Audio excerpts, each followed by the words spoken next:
He was handcuffed in broad daylight for looking suspicious, but the police had no idea that the black man they had just arrested was a judge. The next day, he presided over their case, exposing a system that had failed everyone. What happened next will shock you. But let's start from the beginning. Subscribe to our channel to follow this shocking story. We're on a mission to reach 1,000 subscribers, and your support means the world to us. Help us hit this milestone by subscribing and sharing with your friends. Let's grow together.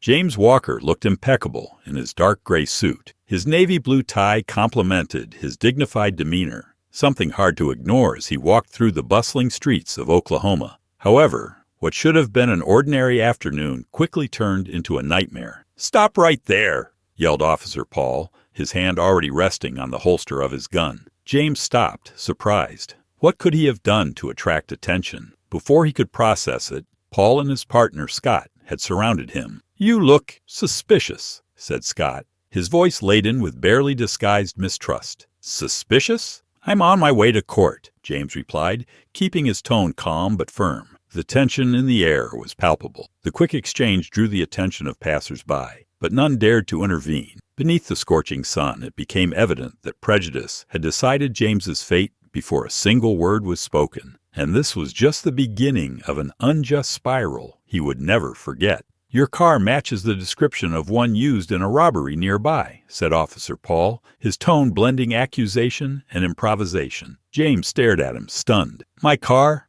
It's a black sedan, like thousands of others." He tried to argue, but Scott was already typing something into his radio, pretending to confirm information that clearly didn't exist. James knew what was happening. They were fabricating a narrative to justify the unjustifiable. "So, this is how it works?" he asked, trying to maintain composure. Every second tightened the psychological noose. A small crowd of onlookers began to gather, their faces reflecting disbelief at the absurdity of the situation. James still hadn't fully grasped the gravity of it all. He, a judge, was being incriminated using the very tactics he fought against in his courtroom. But what came next would make everything even more surreal. Despite the absurdity of the situation, James held his head high. "Can I reach for my wallet?" "It's in the inner pocket of my jacket," he said calmly, making no sudden moves. Even this measured action was met with mockery. "Trying to teach us how to do our job, huh?" Scott sneered as Paul, handcuffs in hand, moved closer.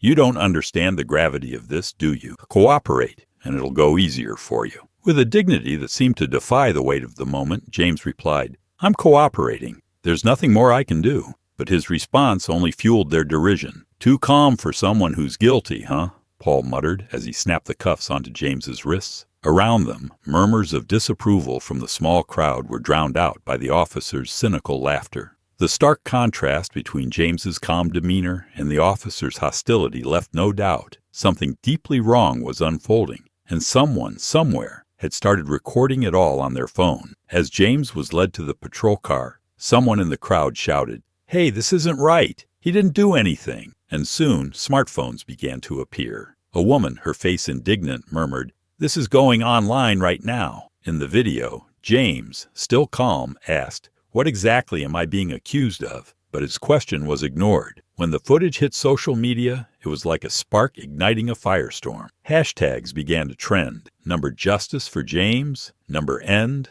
police racism. Each repost carried new words of support and outrage. "This could be my father," one viral comment read. Others asked, "How many times has this happened without anyone seeing it?" James's arrest quickly became more than just an isolated incident. It became a symbol of something much larger. With every like, share, and comment, the pressure on the system grew. But little did everyone know, the real twist was yet to come. The revelation hit like a shockwave. During the booking process at the station, someone typed James Walker's full name into a search system. "Wait a minute, James Walker, the municipal judge," whispered an officer who hadn't been part of the initial arrest. The silence that followed was deafening. When the news reached Paul and Scott, their expressions of authority crumbled. This can't be right," Scott stammered as Paul flipped through papers, desperately searching for an excuse to justify the absurdity. James, now calmly seated in an uncomfortable chair, watched the officer's confusion unfold. He finally broke the silence, looking directly at them. "You don't know who I am, but you should know who you are." It was a reality check that reverberated through the room. When the story hit the media, it was like a bomb exploding. What began as a case of racial profiling now had an added layer of scandal, but the climax was still far from over. Oh, and before we continue, subscribe to the channel right now. Help us reach our goal of 1,000 subscribers and be part of this community that shares inspiration and courage. Your support makes all the difference.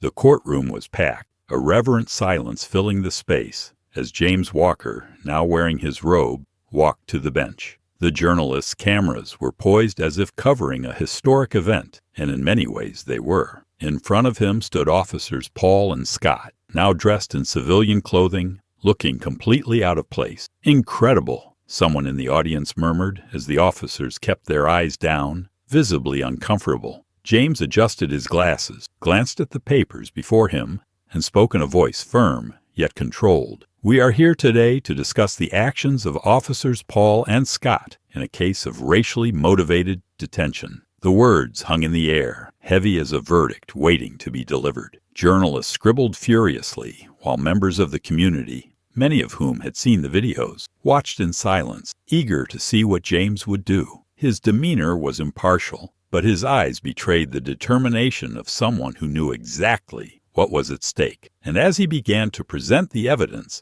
the tension in the room reached its peak. In court, James presented the evidence like a conductor, orchestrating a symphony of undeniable truths. First, the videos recorded by bystanders were played, each frame exposing the officer's prejudiced remarks and abuse of power. The room fell silent, except for the echo of the video. "Did you see that?" James asked, addressing the room. "This is what we mean when we talk about systemic racism." Witnesses were called to the stand, one by one, recounting in detail what they had seen that day. An elderly woman, visibly emotional, said, "I knew it wasn't right. That's why I recorded it. They were abusing him for no reason." Each testimony was a hammer blow to the officer's fragile defense. And when James pointed out glaring contradictions in Paul and Scott's statement, the atmosphere in the courtroom shifted. This case was no longer just personal. It had become a public expose of a practice many endure, but few can prove. The weight of this truth left everyone in the room uneasy, but eager for what was to come next. James Walker's case quickly transcended the courtroom, becoming a symbol of a much larger fight. During the hearings, he made a point to emphasize, "This is not just about me. This is about every person who has ever been silenced, discriminated against, or treated as less than human by a system that is supposed to protect them." The quote was picked up by newspapers and social media, resonating far and wide. Experts began discussing systemic racism in law enforcement, while community organizations revealed alarming statistics. Black individuals were disproportionately detained compared to other groups in Oklahoma. "James is the exception who had a voice," one TV commentator said. "But how many more are out there without cameras, without justice?" The debates intensified, sparking protests, heated discussions, and even introspection within police forces. The case became a magnifying glass, exposing systemic problems that many preferred to ignore. But there was still more to be done, and James was determined not to stop there. The streets of Oklahoma were filled with voices demanding change. "Justice for James!" echoed on banners and megaphones as crowds marched peacefully but with unshakable determination. Community leaders, activists, and even local celebrities joined the movement, transforming outrage into a collective force. Although James couldn't directly participate in the protests, he became a symbol of resistance. In an emotional interview, he stated, "Change begins when we acknowledge that the problem is bigger than any one individual." Inspired by his stance, residents organized debates, educational events, and petitions demanding police reform. Young people, many inspired by the viral videos, also found their voices, bringing renewed energy to the fight for justice. But the question remained, was the system ready to respond to this unprecedented pressure? The winds of change were blowing strong, but the outcome was still uncertain. In the courtroom, James was the embodiment of composure. Though the weight of the experience still bore down on him, he maintained his professional demeanor. "This courtroom is a place for justice, not revenge," he declared firmly, his voice echoing through the packed hall. His words carried an authority that silenced any murmurs. With each argument, he emphasized the need for structural changes, highlighting that this case was a glaring example of how bias can corrode institutions. Even under the tense gazes of Officers Paul and Scott, he did not falter. "I am not here to humiliate anyone," he continued. "I am here to ensure that cases like this never happen again." His calm and determination inspired even the most skeptical in the room, showing that even amid chaos, justice could be a guiding light. But what James didn't know was that the next step would be even more impactful. The courtroom was engulfed in a heavy silence as the decision was announced. Officers Paul and Scott would be suspended without pay, pending a deeper investigation. Judge James Walker, his voice calm but resolute, declared, "This is not just about punishing individuals. It's about sending a clear message. The system cannot tolerate abuse of power." Paul looked down at the floor, while Scott remained motionless, his face expressionless. Cameras captured every second, and the news spread like wildfire across social media. It was a landmark moment, a first step toward something greater. Outside the courthouse, the gathered crowd erupted in celebration, but James knew this was not the end. "Partial justice is not justice,"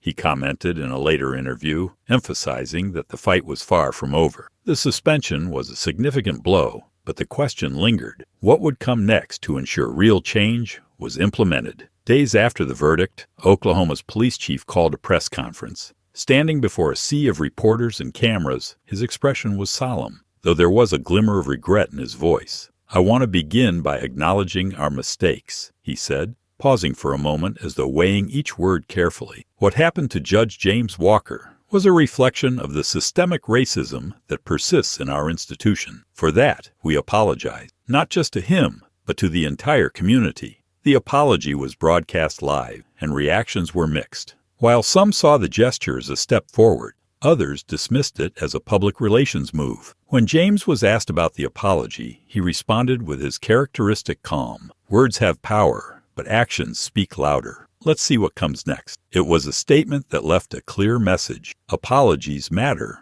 but concrete changes are indispensable. And for the first time, it seemed like the tide was beginning to turn. Inspired by his experience and the community's pressure, James Walker decided to go beyond the courtroom. He brought together community leaders, justice experts, and local legislators to develop a reform plan. The proposals included mandatory training to address racial biases within police forces, community engagement programs to bridge gaps between officers and residents, and the establishment of independent oversight committees to monitor law enforcement actions. "This is not a magic solution," James explained during a live-stream public meeting, "but it's a start, a promise that we are committed to a fairer system." The response was overwhelmingly positive, with neighboring communities requesting to implement similar initiatives. Even some progressive police officers joined the effort, declaring, "We want to be part of the solution, not the problem." For the first time, it seemed that dialogue and concrete action were paving the way for a more equitable future. But there was still much work to be done.